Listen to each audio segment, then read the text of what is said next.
What's going on, everyone? It's your girl, Tracie L James, and I'm back. That's right. I am back again with another amazing woman entrepreneur. And as you know, I don't just bring you just anybody, okay? I bring you women who are dynamic and who are really out here trying to make a major positive impact in the world. And today is not going to be a disappointment because I have the one and only Information Diva. That's right. Deborah Thorne is here. She is an award-winning, internationally known author, coach, trainer, speaker, and proud host of the Leverage Conference for speakers, authors, and entrepreneurs. And let me tell you something.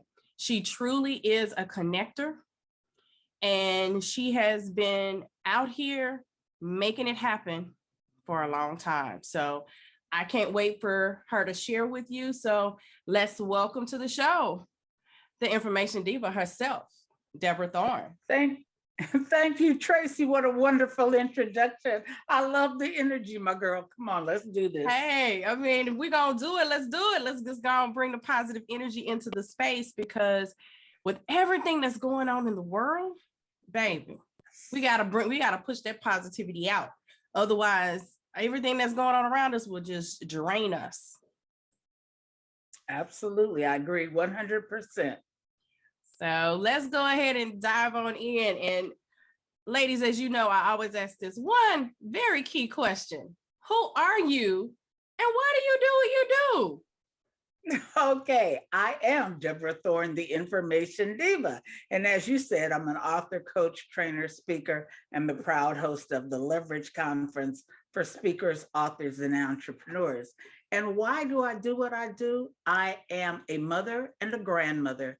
And it is important to me that our world continue the way it was kind of set up to be. And I think women in my age group have kind of let the ball drop a little bit. So I'm working to pick it up and to run forward. When we say it takes a village to raise a child, it takes a village to raise a community as well. And so I'm really interested in that. Why do I do what I do? Because I believe that every woman in particular, because I work primarily with women, should tell her story. Every woman I walk in touch with, I ask, have you written your first book yet? And if the answer is no, then we start talking about how you can get that out, because everyone has to write their story, and history is told by the person who wrote the book. And as you talk about all the stuff that's happened in the last few years or so, some interesting things, and people's takes are very different. And if you don't write your book, your version of the truth won't be told. Oh, I love that. Your version of the truth, because that's the reality, is that every story has multiple perspectives, and often there is the truth, and your truth is your perspective. So I love that. I like that. All right. All right. All right. There's her truth, his truth, and then the truth is somewhere in the middle. So yes. That's it. That's it. I absolutely love that. I remember meeting you at a conference, and it was a few years ago. It was pre-pandemic, y'all. That's how long ago it was. It was pre-pandemic. And I had a chance to actually talk with you. And what impressed me about you was just your passion was just so evident in just how you carried yourself and how you presented your mission, not your business, but your mission. And I absolutely love that about you and your love to really bring people together. So how did you get here? What led you to becoming the Information Diva that you are? Okay, a long journey. But as we always tell people, enjoy the journey, because there's things to be learned in the journey. So I am a serial entrepreneur. I have sold Avon, Tupperware, Princess House again, Tupperware again, on and on and on, okay? Because I always kind of wanted to be out there. When I went to school many years ago, it's getting even longer, women, particularly Black women, had one of three professions. We were either going to be teachers, nurses, or social workers. I am a trained social worker, okay? Went to work for the state of California. I am a retired state employee, but for me, I had a heart attack at my desk at age 36.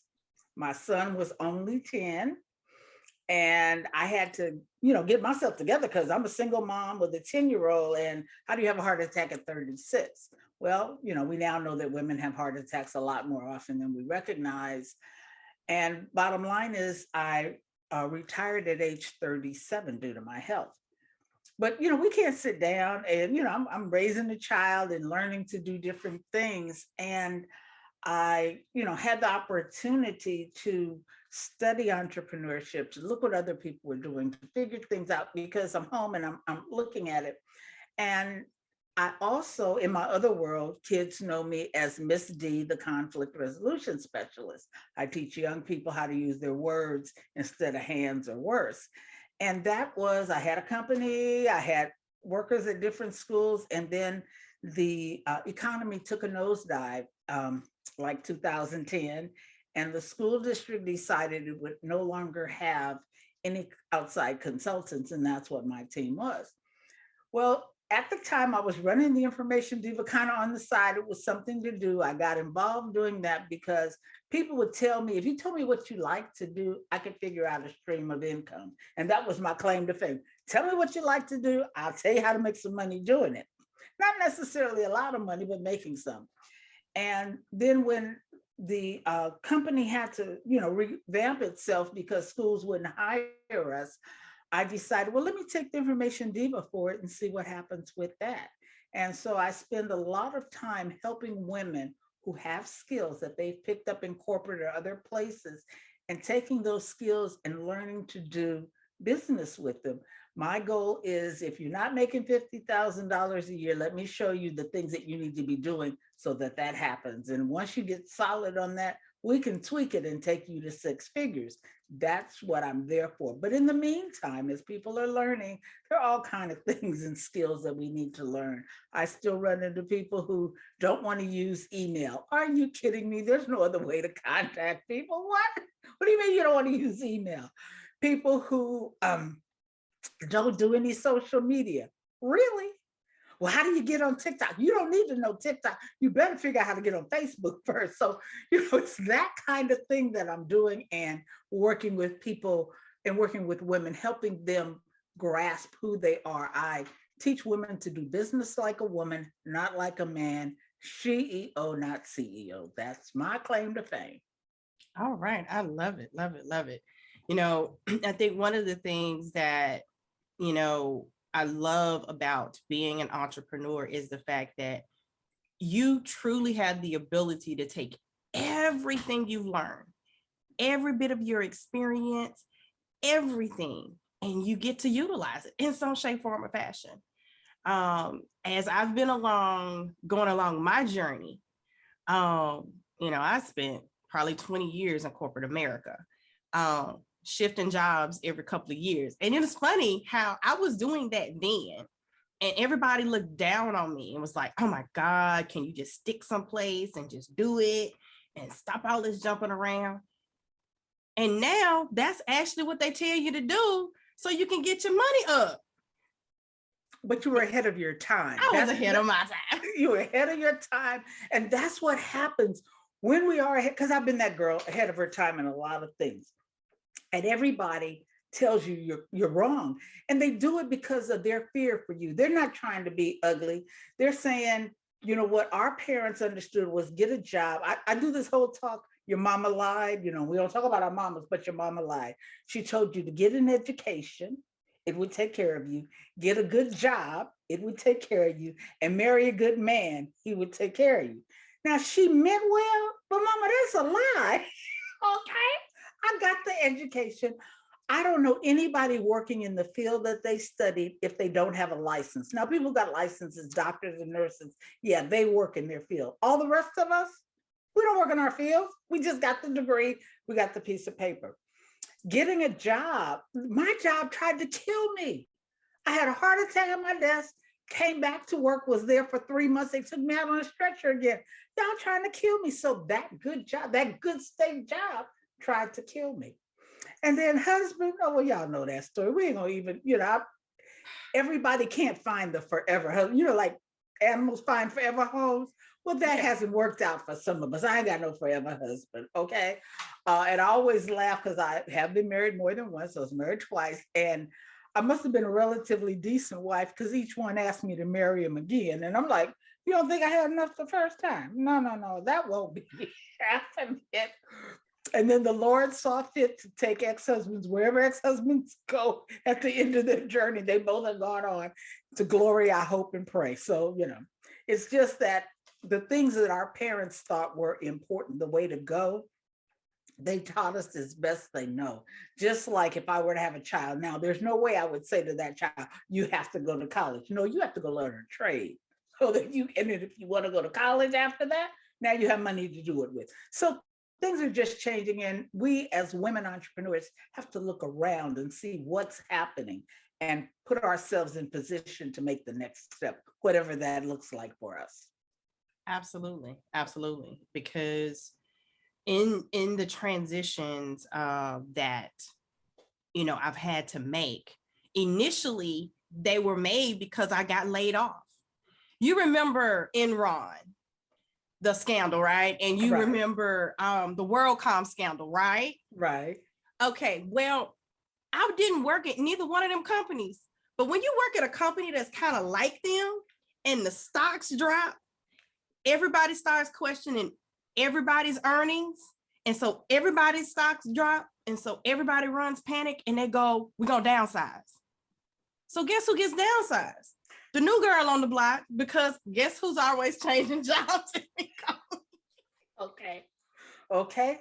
Literally in a 6 to 7 year period, I went through 3 layoffs. 3. Okay. Okay. On the third one, I was like, Lord, what you trying to say? Okay, because it ain't what you me. trying to say? What you trying to say?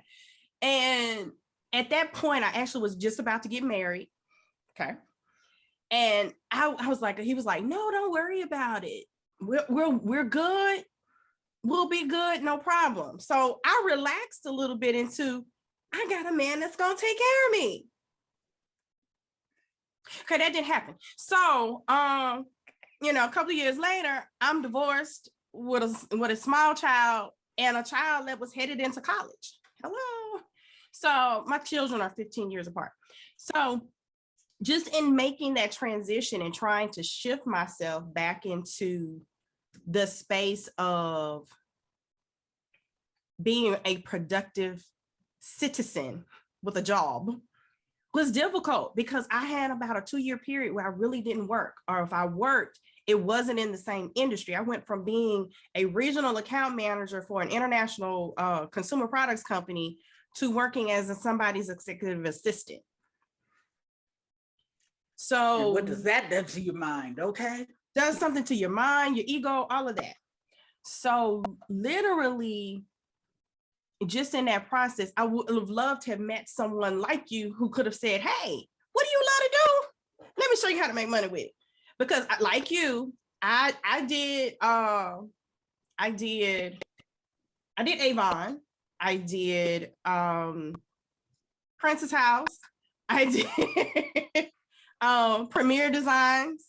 I didn't do that one. Premier Designs jewelry, Beauty Control, Mary Kay. I literally, if it was prepaid legal, Oh, you were trying. So those were the kinds of things I just had to try to do to put food on the table. And so when I pushed into being an entrepreneur, I tapped into my passion. I'd always loved dancing. So I'm gonna start a dance studio. I'm back in my hometown. This is what we're gonna do. But the transitions, because they knew who you were, and they said, she used to dance, but that's what she used to do. Yes. Right. It was a transition and a shift for me. So I share that to ask you this question.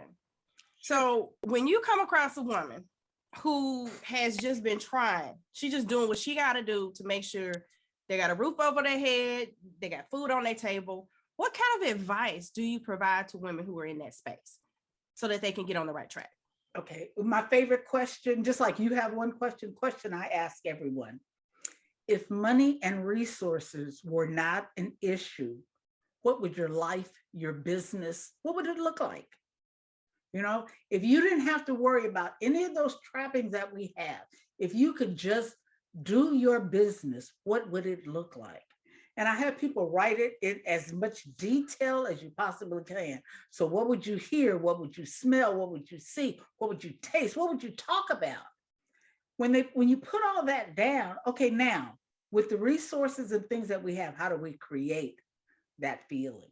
Because what you think takes money doesn't always, and then I would be asking her, how hard are you willing to work? Are you willing to work 5 hours a week? I don't care what you choose, because whatever you choose, I'm going to hold you accountable to that. And we're going to make the plan. And so you can't tell me I didn't have time, because I asked you to fix it. And when you get to see people start to see these things come together, I say, okay, you need a service and you don't know, well, I know somebody who'll do that for you as a favor to me, or I know somebody who can do, because I am a connector of people. I connect people to people and people to opportunities.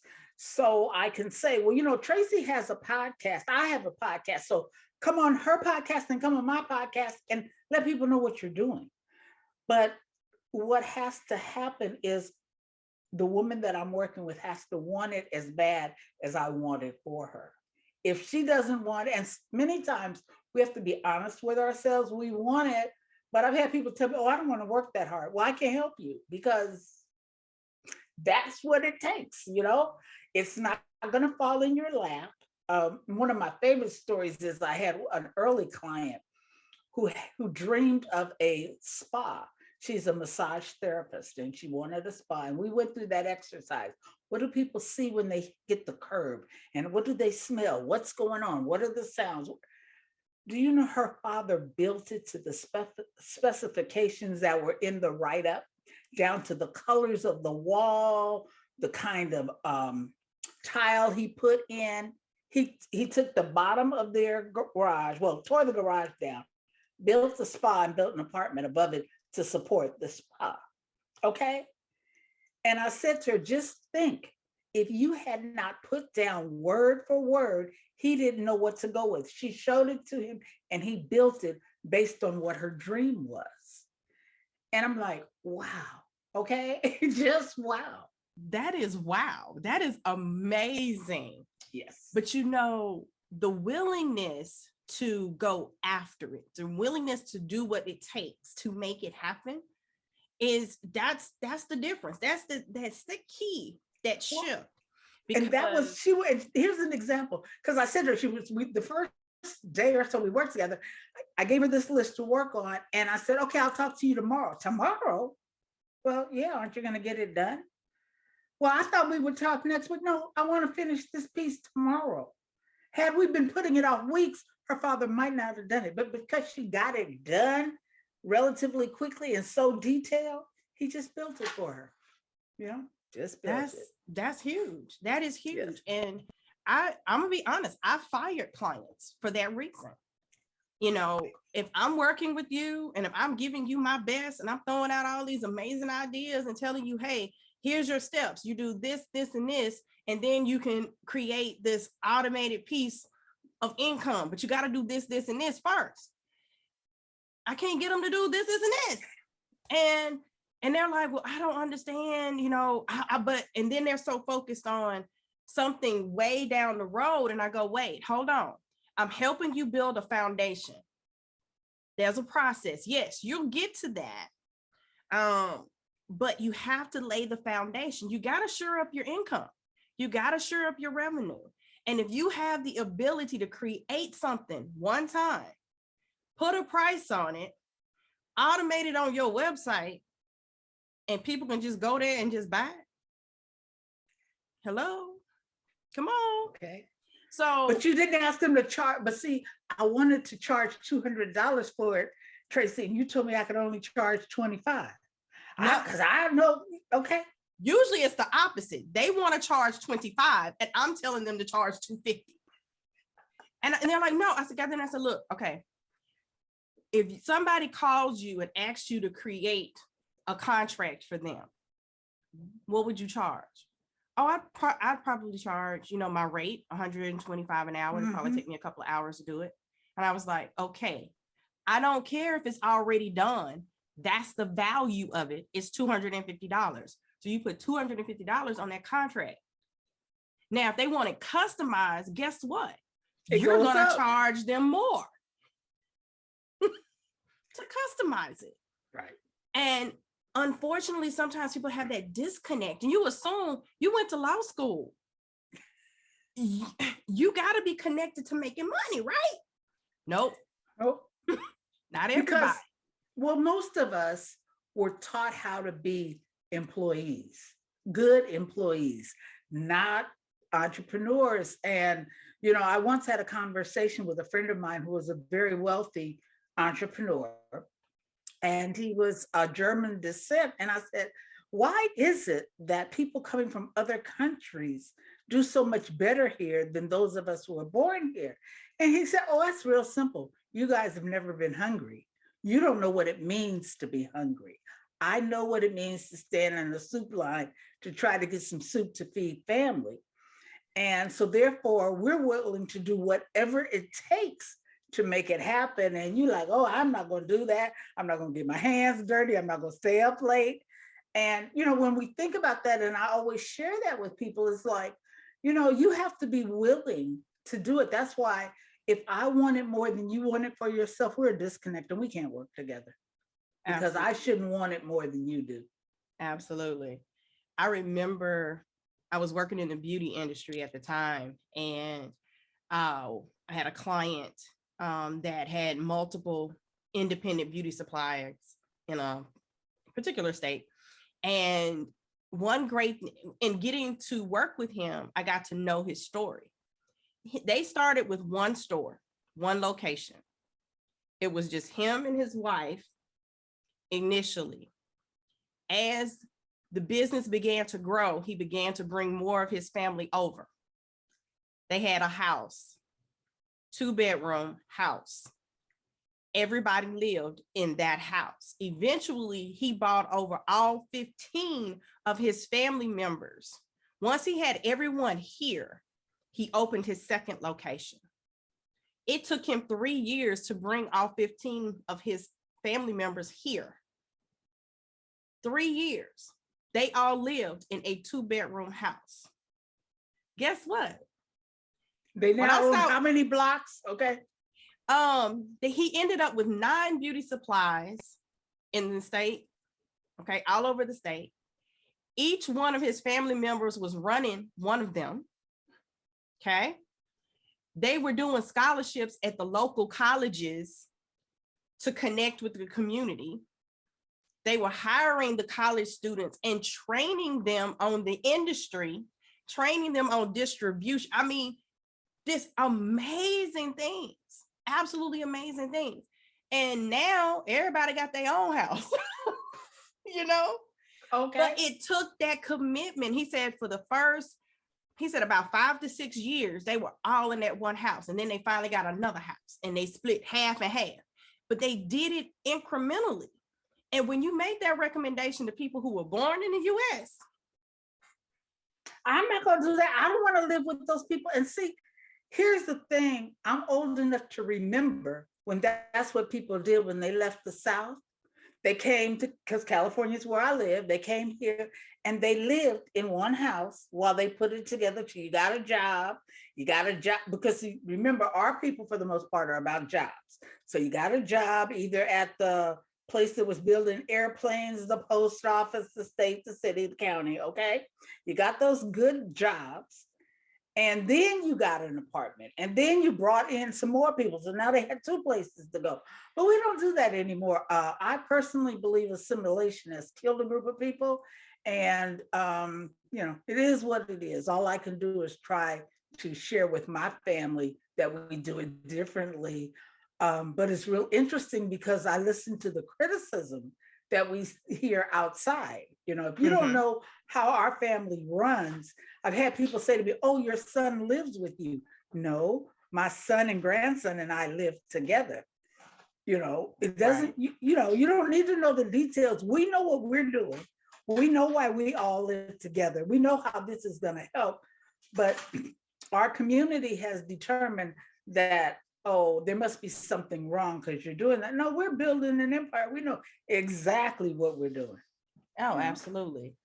You know, I remember I was doing some consulting work for an energy company here. And one of the new managers, one of the young guys that was in my training, his family was originally from India. His father came over to get like his master's or doctorate degree or something and brought the family. And he was like 27, 28 years old. He was making six figures. Guess where he lived? At home with his family? Yes. At home. And he said, I don't understand why y'all leave home. He said, because for me, it's a process about building my wealth so that I can truly take care of my family once I do leave home. And he's like, you know, this whole thing of privacy in my own place. And he's like, they don't bother me. You know, I come and go like I need to. And I was like, you know, it's just different. And, you know, for me, you know, I'll joke about my son need to get out the house. But when he goes, I want to make sure he's ready. That he can sustain himself when he goes. Absolutely. And then keeping in mind, in our culture, we are the first, that generation is going to be the first generation to do worse than their parents did. Okay, because we cut some steps out. You know, we didn't help them get there. And, you know, housing is ridiculous. There's an article in the paper today showing what $500,000 buys you in separate parts of Los Angeles. And it's like, you know what, for real? Are you kidding me? Okay. And, you know, how is somebody supposed to do this? How are these young people supposed to buy a house?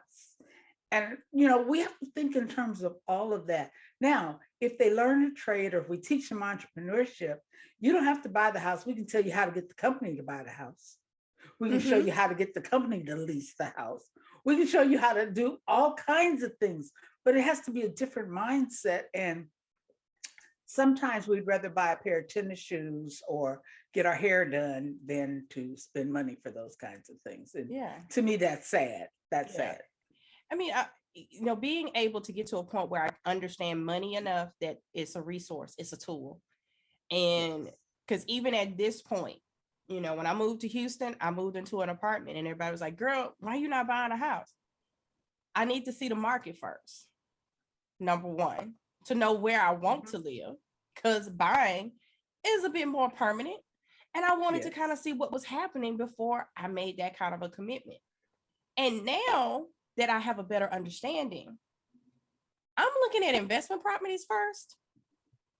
You know, okay, because you understand the importance of wealth. See, we struggle with that. I'll tell you another thing that we're having. I am not going to participate because I am a little older and, you know, I'm working 5 more years and I'm done. Okay. But they have this thing called cryptocurrency. I don't understand it at all. As I tell everybody who brings it to me, I don't understand the American dollar. So I sure can't understand that. However, any younger person needs to figure that out because they're moving money. Okay. Anytime I taught my son, whenever you hear a lot of noise happening somewhere, right now we have a big war going on. And then there's the pandemic and all this, and the interest rates are going up, and this is happening. Okay, all that is noise. Where is money moving? Money is moving. And we're not paying attention because you're caught up in the noise. And I believe that the money is moving in this thing called cryptocurrency, whatever the heck that is, okay? And so if there's any young people listening, please go investigate it because, you know, that's where things are happening. You know, I heard somebody say, you know, I'm all about, I think I shared with you, I want everybody to write a book, at least one book. My question to everybody always is, have you written your first book? And if not, let's talk about it. But they have, what do they call them? Some kind of tokens. Your book can be a token. Huh? Now, see, now I got to go learn that. Okay? Because once again, if we're not careful, we're going to get left behind because we don't understand it. It's not about trying to be slick and do, no. Understand what's happening. Understand where the money is moving. Things are happening so that you're distracted. look around and see what's happening with money. Money is moving, I'm telling you. Oh, absolutely, absolutely. And I think that's one of the things that as I've gotten older, I've gained that understanding and following where the money's going. And, I got my degree in marketing, so I understand the whole concept of rhetoric and campaigns and how to create a narrative and how to take a statistic and flip it and twist it to make it say what you want it to say. Absolutely. And so when I see things happening, I'm sitting here and I'm going, how much of this is real? How much of this is fabricated? What's really going on that they don't want me to see? Because they got me I'm really involved over here. Yeah. Okay? Yeah. But so what's the other hand doing back here I'm that I telling don't you, see? money is Understanding that wherever the money's going, I don't understand crypto, but guess what? I am trying to connect myself to people who do so that I can gain an understanding. My intent, you said you're going to work 5 years. I'm 15 from when I want to really slow down. Well, I got 5 more years, darling. I tell everybody I'm on level 7 of life. Okay. So 5 more years. But the things that I want in place, I work for 2 things only. And I encourage people to be clear about why they're working: legacy and luxury. That's it. Luxury to me represents taking a couple of cruises a year and traveling every 3 months other places. Okay, that's luxury. I'm good. I've done the other stuff. I'm good. Legacy, I have a grandson with autism, and I want to be sure he never has to depend on the government to take care of him. Because see, the government has already shown me they won't do it. Okay, not necessarily. Okay, so just like he who writes the book determines history, he who's in office or she who's in office determines what happens to people who may be marginalized. And so I need to shore that up. But that's the only reason I continue to work. After all, I'm a retired state employee. But it's not, it's understanding what it is we're doing and how we're going forward. And that's what I work trying to help people understand. Can you buy the latest car and the shoes and the jewelry and the nails? And all? Yeah, I could, but that's not where I'm focused. Yeah. Been there, done that. Oh, absolutely. Yeah. And I remember being at that point where, I was getting those 5-figure bonuses once a year and going on the shopping sprees and had the car, the shoes, the outfits, and the travel. But I was miserable. When I think back to how joyful I feel when I wake up in the morning now and compare it to that time frame, back when I was getting all them layoffs, I was miserable. But you didn't even know. I didn't even know. When I went into counseling after my divorce, my counselor was sitting there and she looked, perplexed. And she said, do you realize that what you're describing is functional depression? You were functionally depressed. You figured out how you had just enough to be able to get up and go do what had to be done. And you would shut down. And then you muster up enough to do the next thing. She was like, you were functionally depressed. I had not a clue. And I was like that for probably 3 years, and not knowing it. But I was living the American dream, I'm working for an international company, a Fortune 500 company. It'll never catch you again, though. How about that? Oh, no, it'll never catch me again. I learned that lesson. Yes. And that's the wonderful part, because where we are now, what we're doing, it may not look to the world that we got it together, but we know what we're doing. We know we've got a plan. We know where we're taking. And that's where I work with people. Understand your idea of success. You get to define it. Nobody defines it for you. So am I a successful businesswoman? Absolutely. Do I want some more income? A little bit, because there's some things I want to do I'm not doing. However, I wouldn't trade this. Check this out. It's been now about a month and a half ago. Someone called and offered me a job. And they said, I got this job for you. And they caught me so off guard. I said, please help me understand. What did I say or do that made you think I was looking for a job? well, this is something you'd be good at. And they pay, girl, I don't care if they're paying $2 million a day. No, I can't work for any. I am unemployable. I work for myself for a reason. There are things that I want to accomplish. I can't do a job. Oh no. Oh yeah, I feel you because oftentimes I have friends and family who they care about me and they want me to do well, and they will call, they will email and share information with me about jobs and opportunities, and I'm going, no, because I have a number in my head. I have a number in my head that says I will give you 40 hours a week For this amount of money. but this amount of money that I got in my head. If you can't pay me that amount, we can't talk about me giving up 40 hours of my day. Of my week, I just can't, because I will not go back to living for the weekend. I like the fact that if something happens with my son, something happens with my mom, I can press pause, handle it, and then get back to what I need to do. I don't shirk my responsibilities for my clients. I take care of business. But when it comes to my family, I want to be available to them and be a part of their life and their journey. No, there's just not. And I tried it. I'm going to be honest with you. After Hurricane Harvey hit, my business got hit because I had a whole lot of events and projects, things that were going to be happening that didn't happen.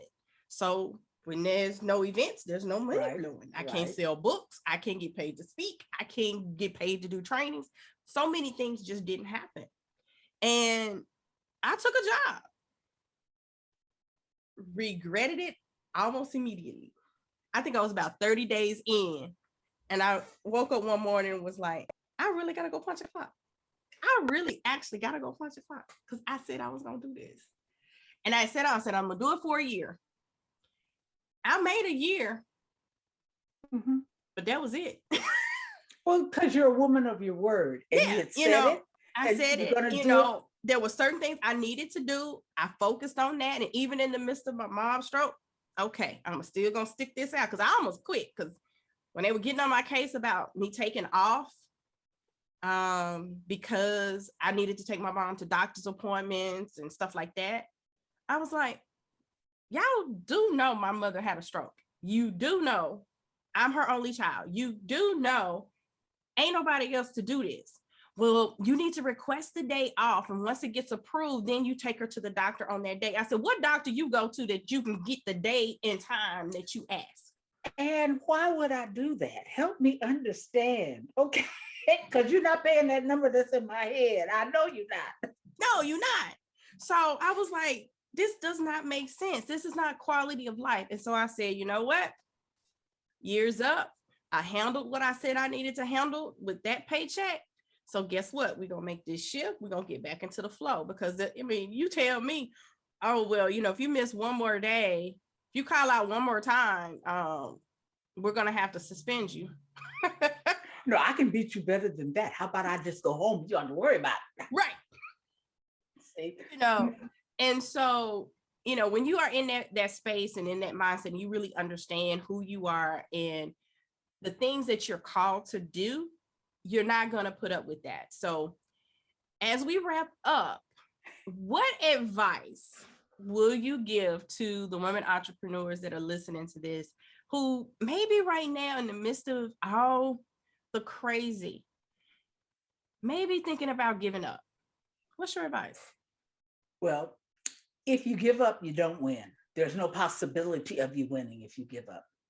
If you hang in there, we always start with know the why that you're doing it. If you know your why, the what and the how will come, okay? But you got to know why. I work for luxury and legacy. If it doesn't fit that, I ain't doing it because it doesn't work for me. But know why you're doing it. And don't let anybody else define for you what it is you do or how you do it. Success is a personal thing. You get to decide what your success is. What does success look like to you?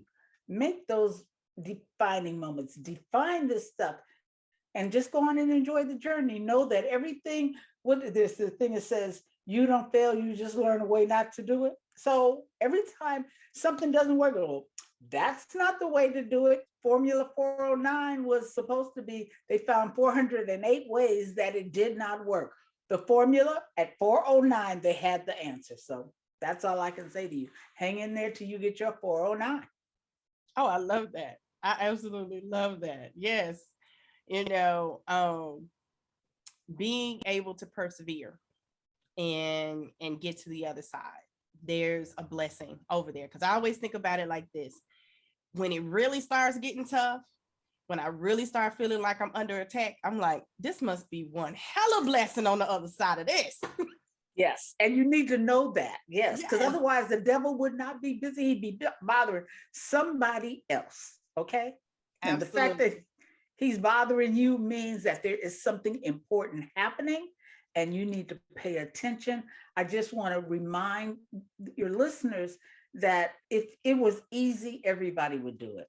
You've been given a special gift, no matter what it is. Work that gift, work that plan, make it happen. Absolutely. Absolutely. So, Deborah, share with the audience how they can connect with you. We'll also include Ooh, the links below. okay. Well, I make it real easy for you. You can text Diva to 21,000 and you get all things Information Diva. So let me explain how to do that because I've discovered people struggle. Where you put the telephone number, you open your phone like you're going to send a text message. Where you would put the telephone number, you'll put 21000. The message is Diva. And then when you hit send, a link will come to my digital business card. On there, you can set up time with me to have coffee so we can get to know each other. You can go directly to my website. You can listen to a speech I've given and so many other things. But the best way to contact me is text Diva to 21,000. All right. All right. All right. So thank you so much, Deborah, for being with us today. My And to my pleasure. audience, man, I am so thankful for each of you for checking it out every single time I bring another woman into the space. So have a great day. And as always, no matter what happens, just do it regardless. Zero excuses allowed. Take care. Love you much.